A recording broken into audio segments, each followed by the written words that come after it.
Hello दोस्तों, आप लोगों को मेरा सादर प्रणाम। कैसे हैं आप लोग। आज की हमारी कहानी है मैं तो स्वयं शिव हूँ। अगर आपको हमारी कहानी पसंद आए तो प्लीज़ आप हमारे चैनल को सब्सक्राइब ज़रूर करना। एक था भिखारी। रेल सफ़र में भीख मांगने के दौरान एक सूट बूट पहने सेठ जी उसे दिखे। उसने सोचा कि यह व्यक्ति बहुत अमीर लगता है, इससे भीख मांगने पर यह मुझे ज़रूर अच्छे पैसे देगा। वह उस सेठ से भीख मांगने लगा। भिखारी को देखकर उस सेठ ने कहा, तुम हमेशा मांगते ही हो, क्या कभी किसी को कुछ देते भी हो। भिखारी बोला, साहब मैं तो भिखारी हूँ, हमेशा लोगों से मांगता ही रहता हूँ। मेरी इतनी औकात कहाँ कि मैं किसी को कुछ दे सकूँ। सेठ, जब किसी को कुछ दे नहीं सकते तो तुम्हें मांगने का भी कोई हक नहीं है।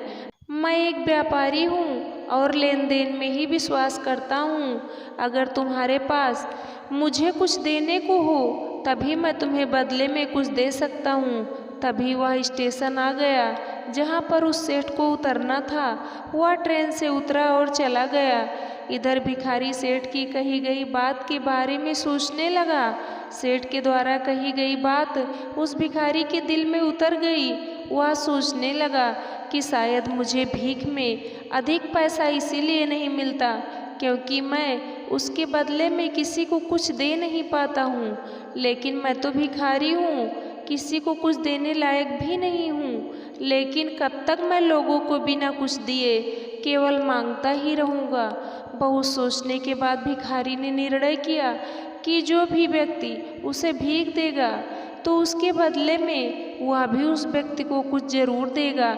लेकिन अब उसके दिमाग में यह प्रश्न चल रहा था कि वह खुद भिखारी है तो भीख के बदले में वो दूसरों को क्या दे सकता है।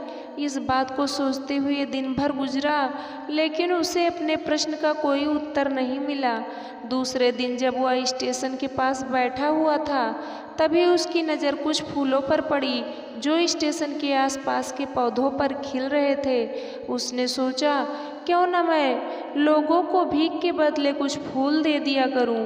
उसको अपना यह विचार अच्छा लगा और उसने वहां से कुछ फूल तोड़ लिए। वह ट्रेन में भीख मांगने पहुंचा। जब भी कोई उसे भीख देता तो उसके बदले में वह भीख देने वाले को कुछ फूल दे देता। उन फूलों को लोग खुश होकर अपने पास रख लेते थे। अब भिखारी रोज फूल तोड़ता और भीख के बदले में उन फूलों को लोगों में बांट देता था। कुछ ही दिनों में उसने महसूस किया कि अब उसे बहुत अधिक लोग भीख देने लगे हैं। वह स्टेशन के पास के सभी फूलों को तोड़ लाता था। जब तक उसके पास फूल रहते थे तब तक उसे बहुत से लोग भीख देते थे।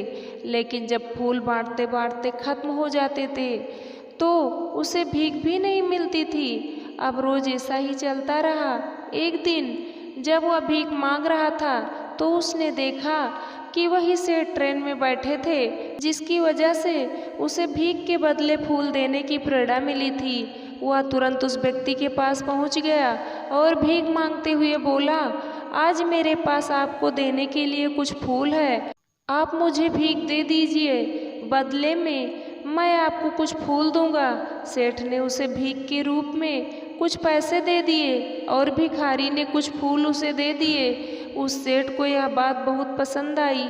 सेठ, वाह क्या बात है, आज तुम भी मेरी तरह एक व्यापारी बन गए हो। इतना कहकर फूल लेकर वह सेठ स्टेशन पर उतर गया। लेकिन उस सेठ द्वारा कही गई बात एक बार फिर से उस भिखारी के दिल में उतर गई। वह बार बार उस सेठ के द्वारा कही गई बात के बारे में सोचने लगा और बहुत खुश होने लगा। उसकी आंखें अब चमकने लगी। उसे लगने लगा कि अब उसके हाथ सफलता की वह चाबी लग गई है जिसके द्वारा वह अपने जीवन को बदल सकता है। वह तुरंत ट्रेन से नीचे उतरा और उत्साहित होकर बहुत तेज आवाज में ऊपर आसमान की ओर देखकर बोला, मैं भिखारी नहीं हूँ, मैं तो एक व्यापारी हूँ। मैं भी उस सेठ जैसा बन सकता हूँ, मैं भी अमीर बन सकता हूँ। लोगों ने उसे देखा तो सोचा कि शायद यह भिखारी पागल हो गया है। अगले दिन से वह भिखारी उस स्टेशन पर फिर कभी नहीं दिखा। 1 वर्ष बाद इसी स्टेशन पर 2 व्यक्ति सूट बूट पहने हुए यात्रा कर रहे थे। दोनों ने एक दूसरे को देखा तो उनमें से एक ने दूसरे को हाथ जोड़कर प्रणाम किया और कहा, क्या आपने मुझे पहचाना सेठ? नहीं तो शायद हम लोग पहली बार मिल रहे हैं। भिखारी, सेठ जी आप याद कीजिए, हम पहली बार नहीं बल्कि तीसरी बार मिल रहे हैं। सेठ, मुझे याद नहीं आ रहा, वैसे हम पहले 2 बार कब मिले थे? अब पहला व्यक्ति मुस्कुराया और बोला, हम पहले भी 2 बार इसी ट्रेन में मिले थे। मैं वही भिखारी हूँ जिसको आपने पहली मुलाकात में बताया कि मुझे जीवन में क्या करना चाहिए, और दूसरी मुलाकात में बताया कि मैं वास्तव में कौन हूँ। नतीजा यह निकला कि आज मैं फूलों का एक बहुत बड़ा व्यापारी हूँ और इसी व्यापार के काम से दूसरे शहर जा रहा हूँ। आपने मुझे पहली मुलाकात में प्रकृति का नियम बताया था, जिसके अनुसार हमें तभी कुछ मिलता है जब हम कुछ देते हैं। लेन देन का यह नियम वास्तव में काम करता है। मैंने यह बहुत अच्छी तरह महसूस किया है, लेकिन मैं खुद को हमेशा भिखारी ही समझता रहा।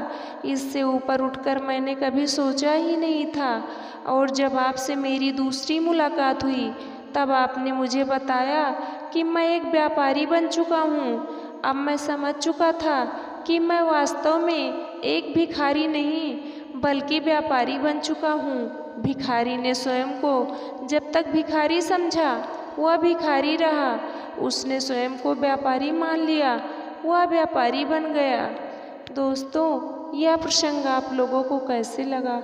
आप लोग कमेंट करके ज़रूर बताना। वीडियो को लाइक करना, शेयर करना। वीडियो को अंत तक देखने के लिए आप लोगों को तहे दिल से धन्यवाद।